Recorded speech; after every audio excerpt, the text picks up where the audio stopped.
Well, hello, everyone. I was told to wait at least 2 minutes. I decided I'd wait 1 minute, 57.69 seconds, which is Raven Rogers' lifetime best in the 800 meters.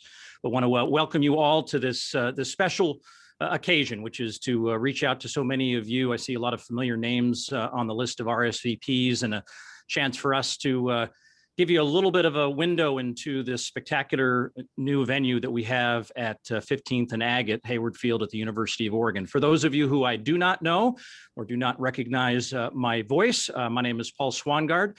I have for the last 28 years been the lead announcer, PA voice of Hayward Field. It's been an amazing journey for me, and I am just so fortunate to be in a position to be able to welcome so many of you back here in the weeks to come to share this beautiful new venue with you, and of course, most importantly, the athletes. We are celebrating this year the 100th anniversary of the original construction of Hayward Field, and what stands on the grounds today is next gen, next level. And I don't even know if I have all the superlatives in mind to describe, but we're going to give you a chance to see and take a peek inside today and ask some questions. I do have some housekeeping items today before I introduce the two members of my distinguished panel. The first is, of course, that we're going to focus today on sort of the fan experience and some of the design features of the stadium.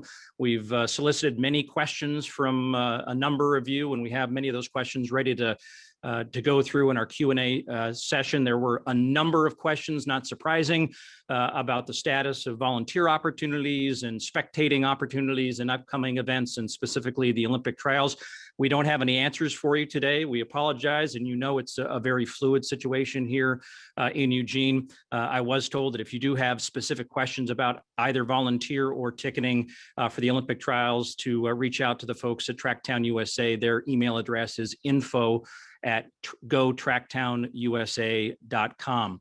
We're going to remain muted, or at least you are, through the remainder of this session. If you do have questions that you want to add to our list, and we have time for those, hopefully in the scope of our the back end of our session here today, please use the Q&A function, and we'll try to add those questions as we go.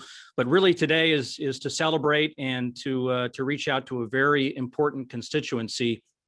And I want to tell you, on behalf of everyone who's been fortunate enough to be inside the stadium, most importantly, the athletes, we miss you terribly. Announcing at New Hayward Field is amazing from the standpoint of where I get to sit. I don't have an obstructed view anymore, which is a remarkable upgrade from the years up in the upper echelons of the West Grandstand. But as we talk about the Hayward magic, and many of you kind of understand what that idea means, we're seeing it already. The athletes have been blown away by what they have both on the field of play and behind the scenes to prepare, to train, to be the best that they can be. But the magic is really missing an important ingredient, which is all of you. My natural pause points as I send them down the backstretch for the final time are absent. Those crescendos of cheers and yells and screams as they go down the backstretch and then around the final turn down the home straight. And I just can't wait to bring you all inside and help you bring that place to life in the way it was always designed and meant to be. And we look forward to that happening very shortly. Today, I'm joined by, again, two special guests.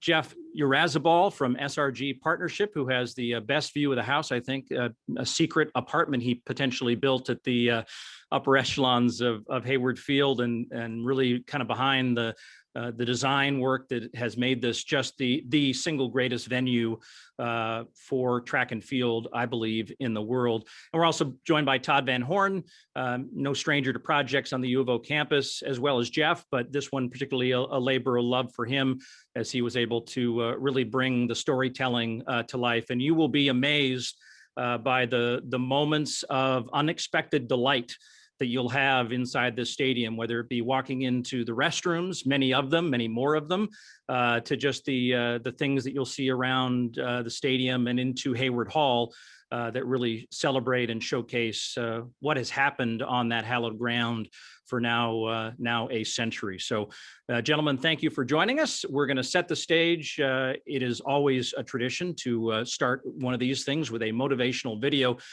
Indulge us if you've already seen this one, but this is the reveal video that was put together that has been shown publicly, and we'll tease up that if you enjoy this video, you get to see the video you get to see later, which has never been seen before, and will be premiered here to this audience to give you a little taste of what else is inside Hayward Field at the University of Oregon. Sit back and enjoy.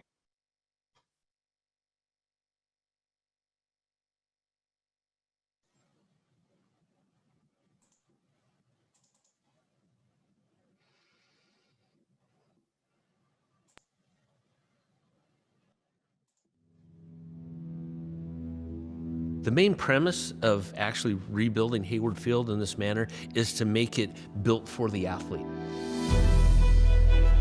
When we were evaluating what was in and what was out, it was, is this a better experience for the athlete? Is it going to help their training? Is it going to help their performance? Then it's in. If it was on the periphery, oh, we should do this. No, it wasn't about the athlete. That was out. The first impressions are almost speechless, stunned. As soon as they walk out of the tunnel and see the stadium, it's like, wow. It's for everyone to feel like you're a part of it. It feels very heroic, but it's also intimate. It just feels like this thing now is wrapping you into these big arms. It's welcoming you in. We built this to be a 365-day year facility. We wanted every discipline to have their own covered area to train in. Below all the seats now, you've got this great expansive space. You can train day, night, year-round, no matter what conditions are outside. 140-meter straight, 42-inch lanes, the same surfaces on the outside track. It's phenomenal. You've got a double height throwers area where you can high jump, pole vault at world record heights, practice your throws, discus, hammers, anything you need to do in every event. There's pockets where you can train for your specific thing that are kind of hidden within every single piece of the venue. We have 275-meter turn there that we can run as well that goes down lane 10 that we call it inside. We take advantage of every inch of available space. And here we have 500 meters of space covered. Around the track at the concourse level that is typically just meant for fans, but now it's a track surface and they can do loop after loop. Even ramps that you need for ADA access is a training area at a 5% grade. If I was an athlete at the U of O, I would never leave. I would live there. It has everything you could ever want as an athlete. They have all the anti-gravs and all the underwater treadmills, the hot and cold plunge pools. You have nutrition and hydration areas. There's even the Bill's Waffle Shop that has sports drinks and smoothies. A barber shop. You can come in and get your hair cut, a pedicure and manicure stations. There's not one detail that seems like that wasn't thought of. There is a theater that the coach can address the whole team all at once, show film. There's now a more formal educational setting for that. They have their own locker rooms now. There's indoor weight rooms. So now the track and field team has their own specialized equipment. Everything is there for them to be able to function and grow as a team.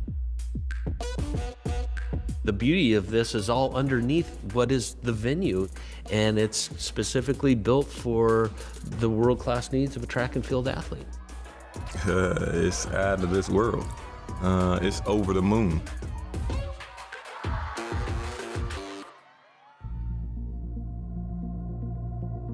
Most every stadium in the world, they're all made for multi-sports. It changes the design of your stadium.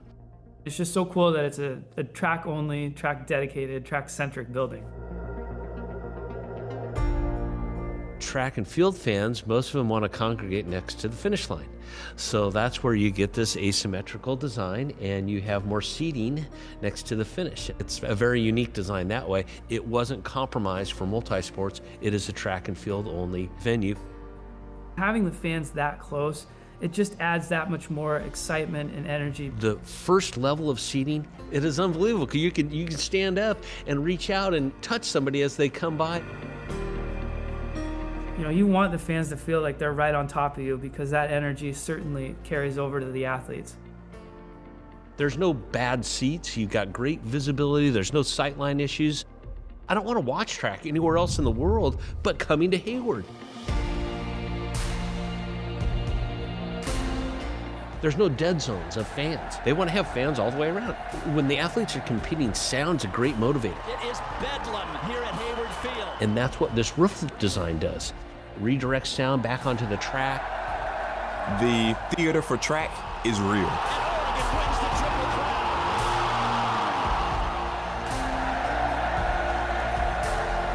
There's a lot of inspiration of towers that have been used in track and field and Olympic venues for over a century. These towers become civic landmarks. You know, a tower is essentially a baton shape. We're taking track and field to the next generation, the next century. Hey, here's the baton, energize track and field for another 100 years. The people make the place. And that Hayward magic that we so often talk about, it still lives here. It's something that we should all be truly grateful for in the sport of track and field. This is where we thrive. This is where we come together. That's Oregon.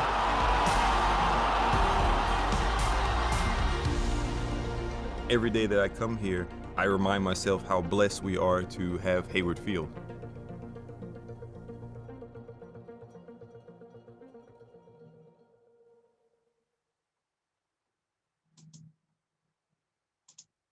Thanks, Ann, for putting that video up for everyone to see. While we have a chance to queue up the next one, I guess, Todd and Jeff, I'll ask you guys in that order, just, you know, some opening comments to this group, and in particular, so many people who have been, you know, long-standing season ticket holders, volunteers, people who have, you know, been the energy, the lifeblood of bringing the place to life.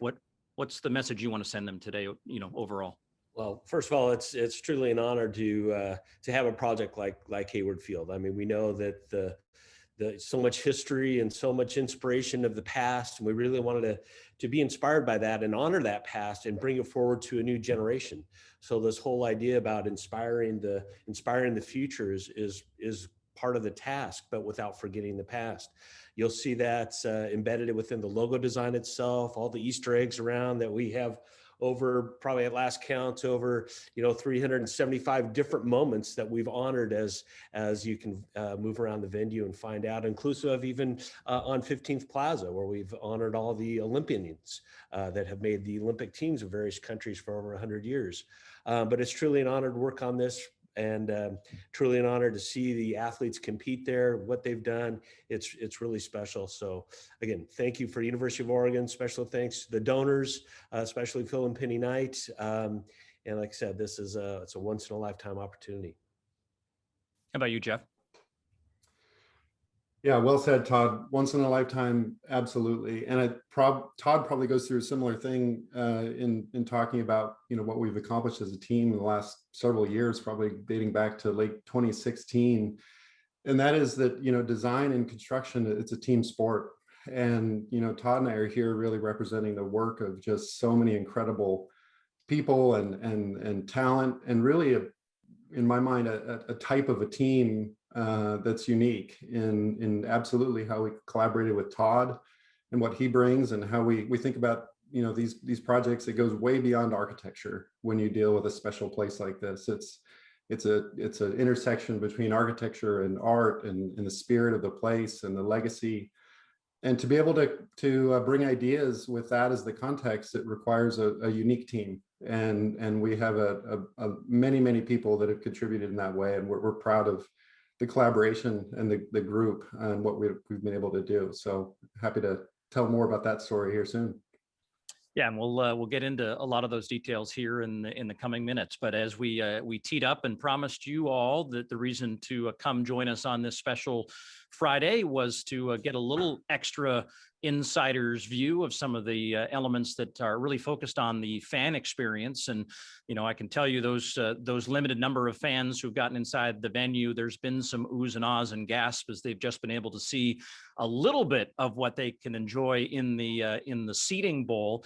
But we're also going to share with you now a little bit of what's inside for fans as well on that new east side of the stadium. So, Ann, if you would, here's a little taste of what's to come on your first or hopefully next visit to Hayward Field.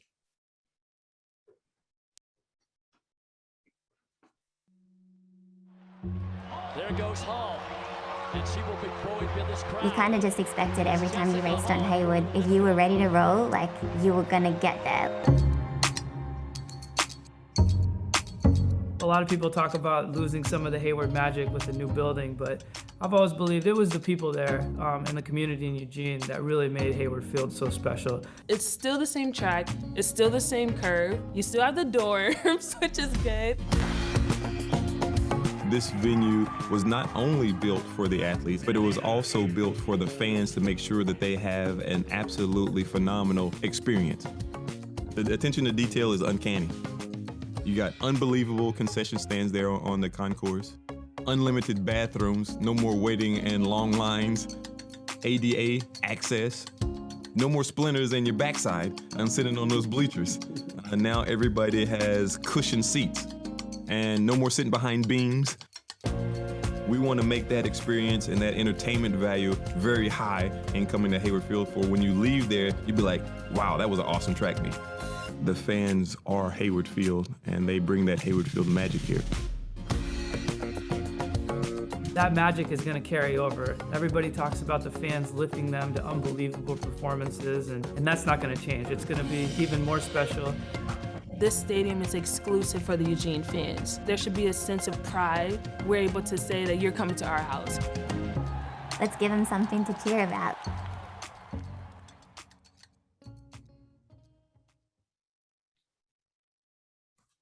I'm sort of reminded of Gene Hackman's character in the movie Hoosiers when he took his small town team to the big gym to play in the state title, and they had to measure the distance from the free throw line to the backboard and then from the top of the rim to the floor, and just remind them all. And I think the athletes are being reminded it's still just 400 meters. We got a 9th lane, which adds some complexity, but it is still, just a great field to play with this wonderful new environment surrounding it.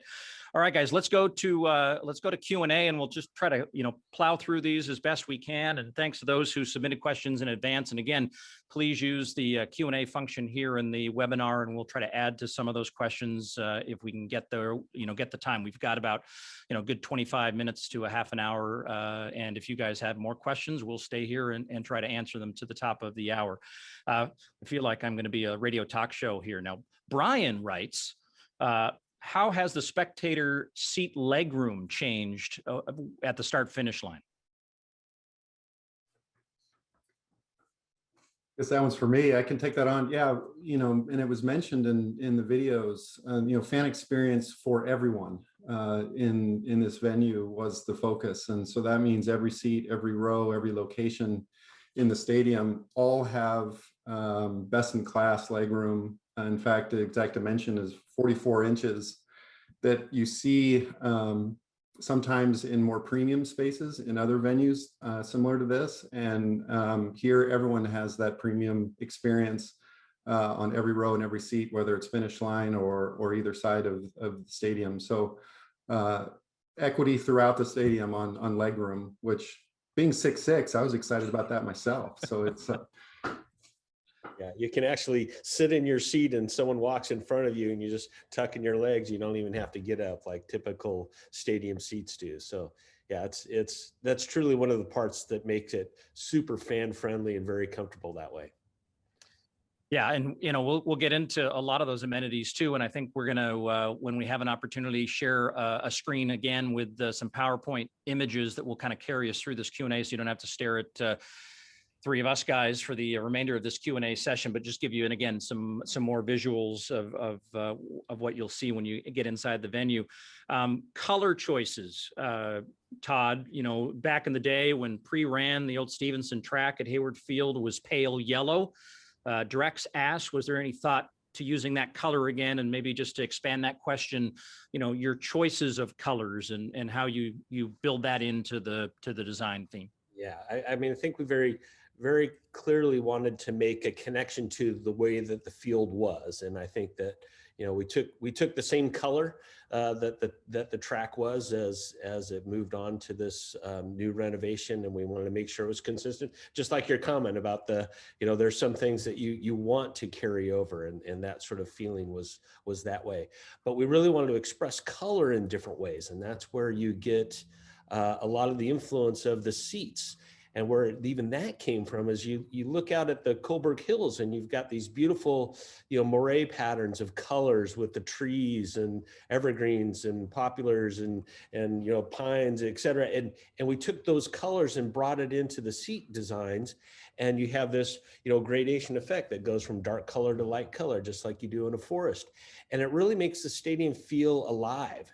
So that balances out really well with making the consistent red track that Hayward's had prior to that time, where it was when it had after the time when it had the pale yellow. And that way we can emphasize the strong yellow of the Oregon O and the other green colors within the stadium equipment itself. So that full palette of things of colors was very much bringing some consistency of the past, but then bringing some newness and some freshness and excitement that's inspired by the nature that's around us. Question about some of the amenities that are located in the area between level 1 and level 2. What will fans find there on the concourse? Well, there's a couple things maybe there between level 1 and level 2, if I understand the question, is all of the athlete realm that you saw in the video enclosed and undercover underneath the concourse, and that has all of the training spaces, team spaces, practice throws, weight room, meeting spaces. So it really is the realm of the athletes and the Oregon Ducks. And then, like you say, Paul, on the concourse itself, a few things went into that. Absolutely, the concessions and restrooms, which are all next level from what was there before, is a big part of that. It's also designed, like was mentioned, for training itself, for the athletes, and for the fans. Though there are a couple things that are, I think, special about the concourse itself, and that's that views of the action, no matter where you are in the place, are there, so you can walk the entire stadium and still be connected to the sport and everything happening. And it's also wide enough in several locations for food carts and different things to start plugging and playing depending on the event, and that flexibility for the University of Oregon and the different events that'll be coming is now possible. And then also, and I think you'll see it in some of the images coming up, on the south end, the concourse is the widest, and there you have some of that ability for the plug and play of food trucks, et cetera. But you also have great view over the back for the events that are happening just south of the stadium. So with the hammer throw, et cetera. So you can wander in this facility at that concourse level and get connected to all of the action on both sides of the stadium. Question about seating, and I'll stay with you, Jeff, I think, and I'll combine questions from Holly Joe and from Liz. How many seats does this building have? How can it be expanded, and where will that expansion occur in the stadium itself? Sure. Yeah. So the actual fixed seating is at about 12,650 fixed seating for the 99% condition of Oregon track meets, et cetera. There are ways for it to flex for the bigger events, and the open north end is the location for temp bleachers that will show up and have different scales depending on the event, and that can be anywhere from lower end 2,000 to 4,000 temp seats, and can go all the way up to 10,000 and start getting a total capacity when you include some standing room opportunities that exist in the stadium. You can get up into the 25,000 type capacity for the worlds, et cetera. Yeah, if I could add to that as well, on that upper, very high concourse, even that image through there, there's a drink rail and actually numbered standing areas so that you could move around the stadium. You could bring a beverage up at that top level. You could walk around. You could stand there. It's a great venue to be able to, move around, just not sitting in your seats the whole time. You could move, if you're sitting next to the finish line, you can move over onto the east side and watch pole vaulting if something special is going on. So exactly what Jeff said, you can move around the stadium. You're not fixed. You have these other areas where, depending on the event, that you can go explore. And this image right here that's showing, that is at that upper drink rail that I just described, that you can basically buy a standing room only seat if you want to do that, and you have a spot that you're watching the venue. So it's pretty special. That you have a lot of flexibility, and you're not just nailed into your seat for the duration of the event. You can move around and see the other events up close. Can I take a wireless microphone to the drink rail during a 10,000 meters and hang out with the crew and have a beverage? Would that be Absolutely. possible? That's called multitasking, Paul. You're good at that. Every time they reach the finish line, take a sip of what you have. Let's move on to, I knew this question was going to come, so I'll maybe Jeff, you can talk about it from the design perspective, and it's about the inclement weather reality that some of our meets have in Western Oregon. What rows or what percentage of the seating bowl is going to be dry on those days? Yeah, great question. So one of the unique features of the stadium is its asymmetry. And so an exact aisle as it tracks around the stadium in relationship to the roof, changes. So depending on where you are, the roof provides more cover in one spot versus the other. But overall, we're at about 50% of the fixed seating is covered with that 12,650 total. About half of that has cover overhead. Great. And then the other part, just if I can add to it, you have the concourse that is completely covered, and even that area that we were talking about where you can walk around the concourse and still see the venue. If a shower comes through, you can get up and move around that concourse and be completely protected and still be part of the action. Well, that local family that was selling all those ponchos at the last Olympic trials is going to be sorely disappointed. There's going to be so many dry people in that house. Good news. Todd, let's talk about the tower. Yes, sir. You mentioned it in the video, sort of the inspiration, and there was a barnstorming tour of many venues across the world that I think also have towers. But can you talk about just the idea of the tower, and maybe more importantly, they want to know what's inside? Yeah. Amazing. When we took an amazing trip where we went around and toured some of the best track and field venues around the world, and a lot of post-Olympic venues, and just about everything every venue that was really special and really iconic had a tower. And as a design and architecture team, it was the first thing we did is, you get up on top of the tower and you see the context around the city and where it landed. And, there's a lot of symbolism, I guess, in towers and what it does and what it represents, certainly within the Olympic world as flames, et cetera. But we really saw this as a way to make, this venue so iconic. And not only does it, balance out the asymmetry of the design, but it provides something, and you use a Phil Knight quote that he uses, you don't need a sign on the Eiffel Tower. You see a glimpse of it and you're in Paris. Now you see a glimpse of this tower and you're in Eugene. It becomes kind of a civic landmark. And then you get a lot of symbolism with it, like I mentioned in the video, as handing the baton to the next generation or carrying the flame. And it itself is something that has an outdoor observation platform on the top. And you get this amazing view of the Coburg Hills. And just like a lot of other college campuses around the country, there's bell towers and there's clock towers everywhere. University of Oregon doesn't have that. So now you have this venue, and hopefully it's part of the normal tour that potential Eugene, Oregon students go on, and they bring people to the top of the tower, and you get the context of this amazing, beautiful environment that's around. So it is 9 stories tall, and it's filled with conference rooms and offices and just amazing views. So it's a nice little special feature that that now becomes a civic landmark and basically a clock tower for the University of Oregon.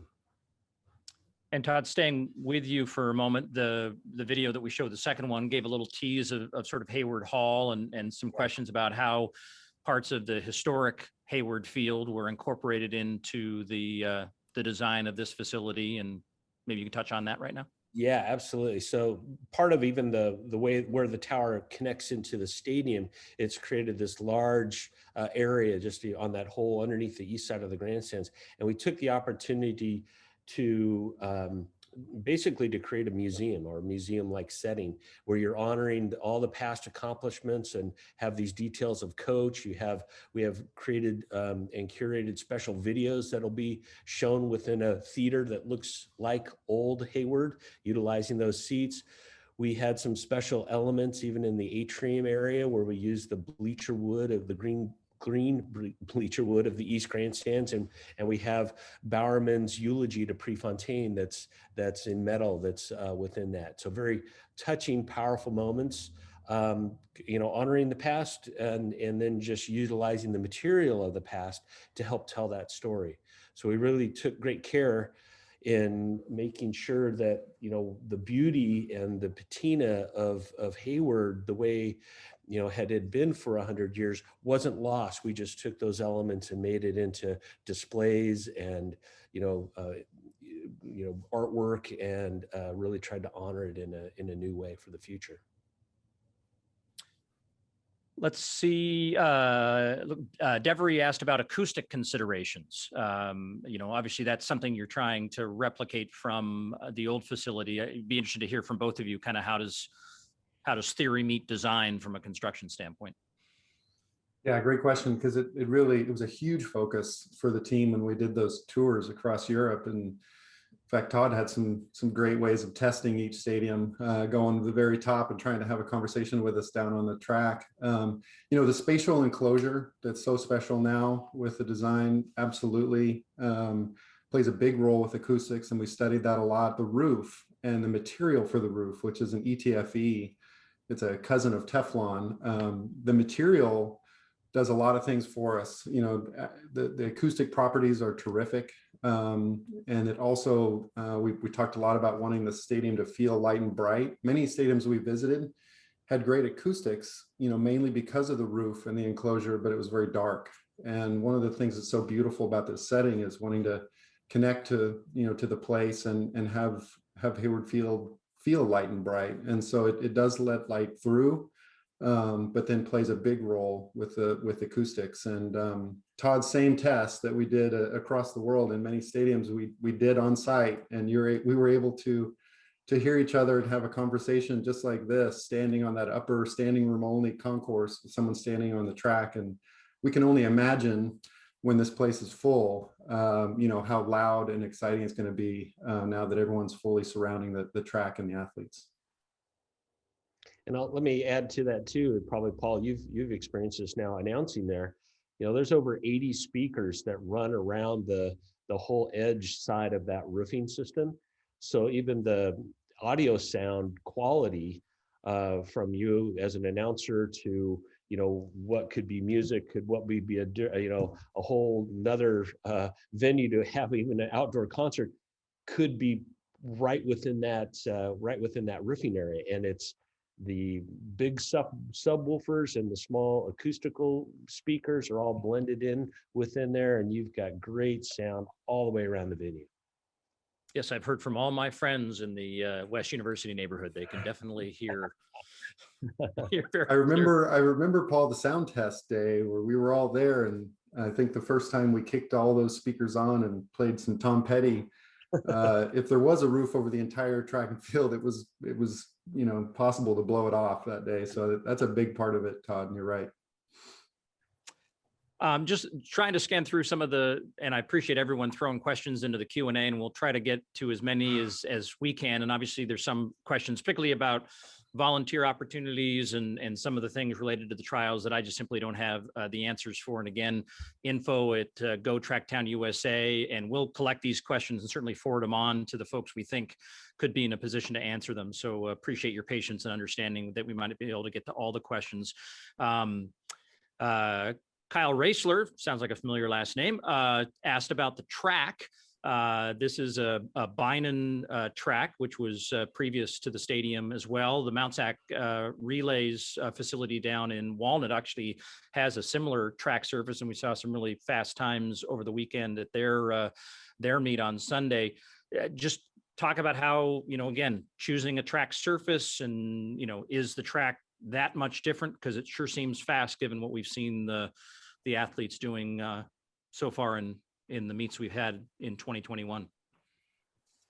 Yeah, a couple of things. A lot of really great research went into this and history with the surface that's there now, input from coach, and the experiences from the athletes. So that all really drove it. And then I'll say to speak for our friends in construction with Hoffman, what really makes and breaks the track in terms of its speed and performance is how it's put down and the care that goes into every square inch of it. And in the weather that it was put in, which still blows me away, that care was there. And I think that performance is going to continue to play out as the athletes compete on it, because it is absolutely world class in the material itself and the construction of it and the care that was put into it and putting it in. Yeah, Gary Williamson asks, first of all, what is an Easter egg? And I'll explain that by just saying it's like a little unexpected delight that you wouldn't know was there until someone pointed it out. If you've ever taken your kids to Disneyland, it's like searching for all the hidden Mickeys around the park, which gives them something to do when you don't want to stand in line for 3 hours. But to build on that, William asks, what is a fun hidden detail, Todd, that's inside the stadium that maybe is one of your favorite Easter eggs that you can tease these folks about? Oh gosh, there are so many of them, and like I said, there's some special things that honor a lot of the athletes, a lot of the athlete moments, over the course of the last 100 years. Probably one of my favorites is, it's one of those surprise and delight things that you don't expect. You come into any of the restrooms, and not only do we have this, beautiful material and beautiful, yellow sinks and just, top of the notch, experience with all the restrooms now that we have a lot of them, embedded in the floor. We took some special moments of, and made this story of a race bib. So you get exactly, here was an athlete, here was this event, here was this year. Wow, that was an special event. And if you know your track history, you get some of those things. And then you have other paraphernalia that is embedded within that floor, either, a medal from the Olympics that they competed in, or something that's honoring another moment of just all the gear of a track athlete, from track spikes to shoelaces that are all kind of embedded in some tiles within the bathroom floor. And then I think probably to top off, what I think is probably one of the more special things within the whole venue too, that not many people have seen yet, is we brought in a lot of artists from the Eugene area, mural artists, graffiti artists, and we have that artwork within each of the bathrooms. We have it down in the throwers area. We really try to make this, we even brought some alumni that were, from the fine arts program, and brought them into the venue to create some special moments in areas. So it feels like there's a lot of community involvement, certainly from the artistic side, that I feel really proud about, that it's embedded within the venue as well. All right, Jeff, speed round. How do you keep the roof clean?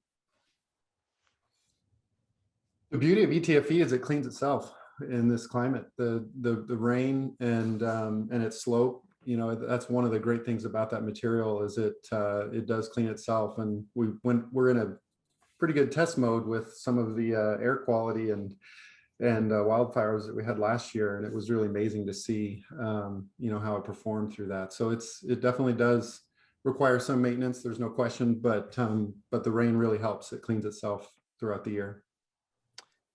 Todd, a question that one of our participants sees a lot of similarities between Hayward Field and Helsinki's Olympic Stadium. Was that part of the inspiration? Was that on the tour? Actually, it wasn't on the tour, but that's probably a good reference. I think if you think about that, could be some references in materials. And I want to cue up Jeff, because we look at these big, beautiful glulam beams, and I think from an architectural standpoint, I think, I think this audience would be very interested how that came about within that. But back to the question though, the main reference points were taking the best of what we saw and from the athlete perspective, how they wanted to compete, how they wanted the fans close by, how the sound was. And we really even had a kind of a map making sure that we're accomplishing those areas and venues. And then it just basically, took the shape with this asymmetrical design, and we just took every detail and tried to make the experience for the athlete and the fan stand out and make it a great experience that way. So Jeff, kick into the wood.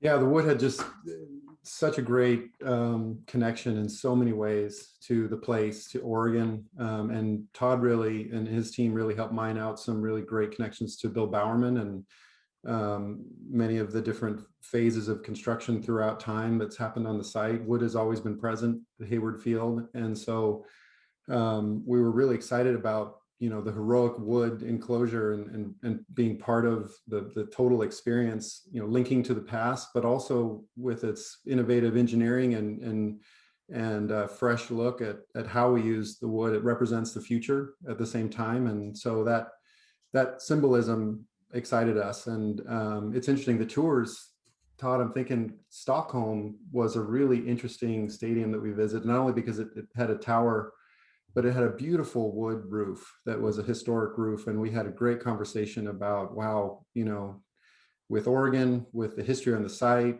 Bill Bowerman's famous quote, "Oregon is wood, wood is Oregon." It just seemed like a big missed opportunity not to incorporate it in an innovative way into the stadium. And actually, wood has now become one of the great modern architectural materials and the way it's being used. Mm-hmm.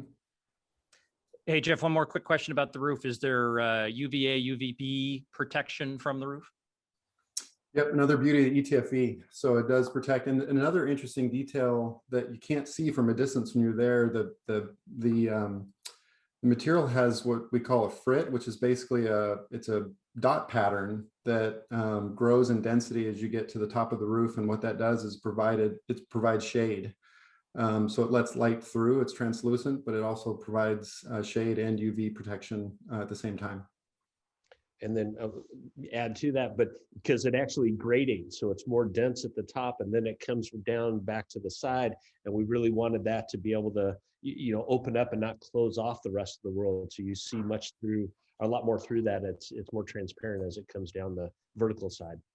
And you see that at night. That's what was great with keeping it more transparent down on the walls of the roof as you pass by on the street and walk around the stadium. At night, the way the stadium lights up, you can see all of the storytelling on through that material that Todd did on the bowl that you see on the images we're looking at now.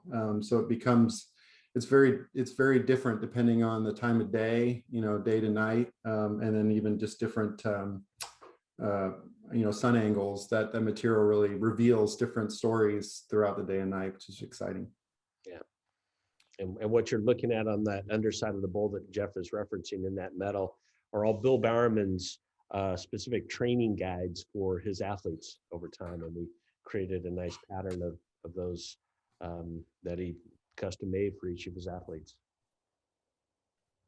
All right, Todd and Jeff, I think we'll keep moving here. I think we're 45 minutes after the hour, but we've got some more questions. If you guys are game, we'll keep pushing through. Question about the wind. How has this facility changed wind inside the field of play? And have you guys had a chance to, kind of monitor that in some of these early events in 21? Yeah, I can take that one. Absolutely a huge part of the design process. In fact, hired the world's best engineers from the very beginning to study the site with us.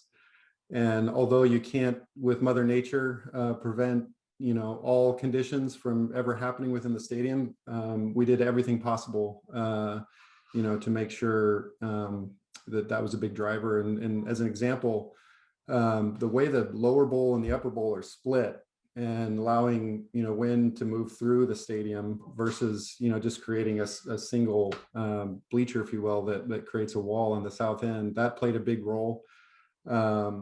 And we also looked at, there's the condition now, there's a condition in the future with bigger buildings and the dorms coming in just to the north of the stadium. All of it really showed that, again, can't prevent everything from happening, but I think everything we put in put us in the best position for the best performance possible on that track. Catherine asks about that glorious sunset glare that was there in the old East Grandstand as you would watch people move further and further up the grandstand as the day went on, so they didn't have to get blinded. Is the design of the stadium now affording that side of the stadium a little bit of a less of a glare because of the roofing? That's a good question. I think potentially with some of the seats, I don't think you can eliminate it completely with the scale of the roof in the stadium, but I do think with the material of the roof, depending on exactly where you're at, it might help, but it probably won't, cut all of that out, just with the nature of how high that sun is at some of those glare points and moments. Alicia asked about amenities at the seats. She's asking about USB ports, but maybe you guys could speak to what the seats do have. Well, everybody wants cup holders. So another one that was not just for premium locations, every single seat in the stadium has cup holders, and the leg room and the upholstered and cushioned seats, but not USB ports at every seat. But also Wi-Fi, that is available throughout the stadium. So that increases the experience with technology for everyone. I'll pick up on a couple of these questions because I think I have some role to play in event presentations. So there was a couple questions about the video boards. You can see one if you move your head, Jeff, just slightly. We can see one of the main video boards that kind of replaces the one that was at the south end of Hayward Field. That actually, and we're still playing around with it because we can drive content to it full screen. We can drive content to it side by side. So we're now being able to show live throwing in the hammer throw while we're showing the start list of a race on the track, or we can be showing live results in real time. And then there's a smaller scoreboard adjacent to the top of the seating right by the start of the 100 meters where the old Bowerman building was. And those are the current two stadium boards. And so we've got some flexibility of doing that on both sides. And then there was Rick was complaining, or not complaining, but constructively reminding us that the announcer, which would be me, didn't sound as loud at the twilight meet as opposed to some of the earlier meets. We actually did lose a whole bank of our speakers on the twilight night, and we were scrambling to relight those in real time. So again, working out the gremlins in the system. There's a ton more we have at our disposal, and obviously, yeah, we noticed the difference as well. So apologies for that. Elizabeth asks about hammer throw being able to be thrown inside the stadium. Beautiful facility that Lance Steele was instrumental in helping this team build for the purposes of world championship caliber throwing outside the stadium, which has been part of what the reality of that event has around the world. But correct me if I'm wrong, guys, we have the ability and are planning to bring the hammer inside the stadium when needed for major events. Yeah, I believe the world's the way they orchestrate the worlds, they demand it inside the stadium. So that was designed that way, to be able to be inside the stadium during that time. Okay. Todd, specific to honoring legends, a number of people have asked about Pre specifically. I think you referenced the eulogy speech by Bill Bowerman. We obviously see him as you drive south on Agate in an amazing, iconic racing pose. But what else will Pre fans have to see inside the stadium? There's actually, the beauty of creating a little museum area. You get to engage with a lot of people of the past that have memorabilia, and inclusive of even Pre's sister, who has Pre's original Letterman's jacket, etc. And within the museum area, we have a special area that's devoted to athletes, and specifically Pre is at the center. So we created a complete kiosk of him running in glory that's kind of beautiful and ghosted through a very artistic style. And then we have a lot of pictures from old and new and memorabilia that's probably not been seen by the public that will be on view within the pass through there. So that'd be one of the main areas. And again, there's just some special moments. There's a lot of special moments, a special video that was done specifically for this as well that no one's seen yet. So I just can't wait to more and more people, we open this thing up and people get to experience that. So I think that there's some special moments if you're a pre-fan that you'll really enjoy. Lewis asked Todd if there is a hidden message in the color seat patterns. Like I said, not necessarily a hidden message, but we really wanted to reflect the colors within the environment. So if you look out at the trees of the Coburg Hills and you see this gradation of darks and lights and color of the beauty of the Oregon environment. And so we wanted to reflect that in the seats. It feels like they're alive. They do gradiate from dark to light. So you can say, oh, I'm in the lower section and that's the darker green section. And then you just have pops of color around as it comes up through. And it has a little bit of a feeling that you're just rising up through the sky, and it's a little bit exalted that way. I think in cameras, it really makes it dynamic versus if you look at an empty stadium and you have a single color throughout there, it kind of feels lonely. And this to me never feels lonely. It just feels alive and beautiful part of the environment. Bill Hood was asking about the what I guess used to be referred to as Powell's Plaza, the kind of the entry point at 15th and Agate. Can you just talk about how that has been sort of designed as the welcome mat? It obviously is where the Eugene Marathon would bring their runners through, and what will people find there? Yeah, and I'll start it off, and I'll let Jeff ping on this too. Is part of our trip that we took, when you go around to Olympic venues, is they typically have a very large plaza that welcomes you into the stadium, and that was really a neat push, a neat feature to be able to take and recreate actually 15th Avenue and take Powell Plaza, and now that is all Powell Plaza. There's a new designation of a plaque there that is Powell Plaza, and now that'll become part of the event venue. There will, you can imagine tents and vendors up through there that are outside through there selling things. And now you just see all the students that are going through there and really enjoying now having this area that's separate from car traffic. They sit and look at the actual venue itself and see that beauty. We now have 133 plaques that are embedded within that plaza that's honoring the Olympians. So all the Oregon Olympians that have made an Olympic team and competed in the Olympics have their own plaque. So that's a little bit of a carrot for, hey, you come to University of Oregon, you make the Olympic team, and you get a plaque on Powell Plaza. So I think that's another piece to that as well. Yeah, Todd and I were talking earlier, Paul, that there was another question I think that was asked about what were elements of the design that maybe didn't get built or changed and isn't there now. And we talked a lot about the north end, and it's actually a story of how changes throughout design and construction can actually make the place better and better as you go. And the whole north end is a perfect example, because everyone might remember early renderings that showed the concourse level connecting 360 degrees and essentially closing off the north end from Powell Plaza in the corner there on Agate. And when that all dropped down to the level of that entry, not only was it much more like that grand entry that everyone knows coming in on that corner and really getting a view into the stadium, but also then created the whole idea of the park that Todd's talking about, with 15th closing down at that point, and it becoming a much bigger idea of how that whole north end becomes a community space and another opportunity to tell stories like Todd mentioned. Yeah, had you closed off the north, then Otis Davis back in the early 60s would not have been able to stand outside of his or look out of his window in the dormitories and say, hey, I might want to go run track while I'm here playing basketball. And one of the great honorees was a treat to welcome him back to, he was just blown away by the stadium on the anniversary of his Rome Olympic medals.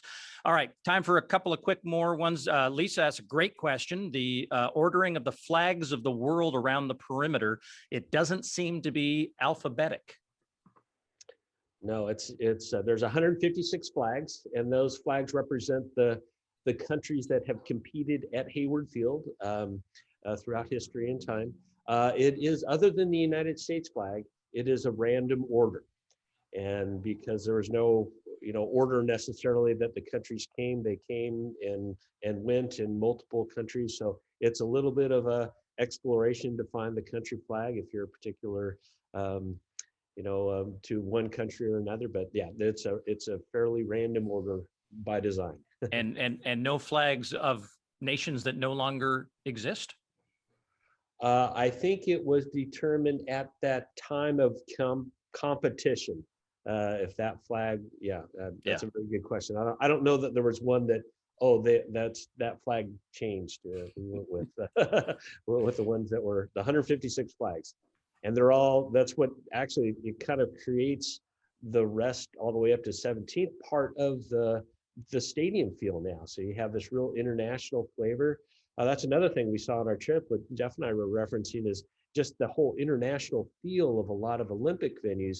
And we just felt like the flags and the flag poles and having lights on the flag poles, certainly at night, it just makes it feel like you're welcoming the world to come here and compete.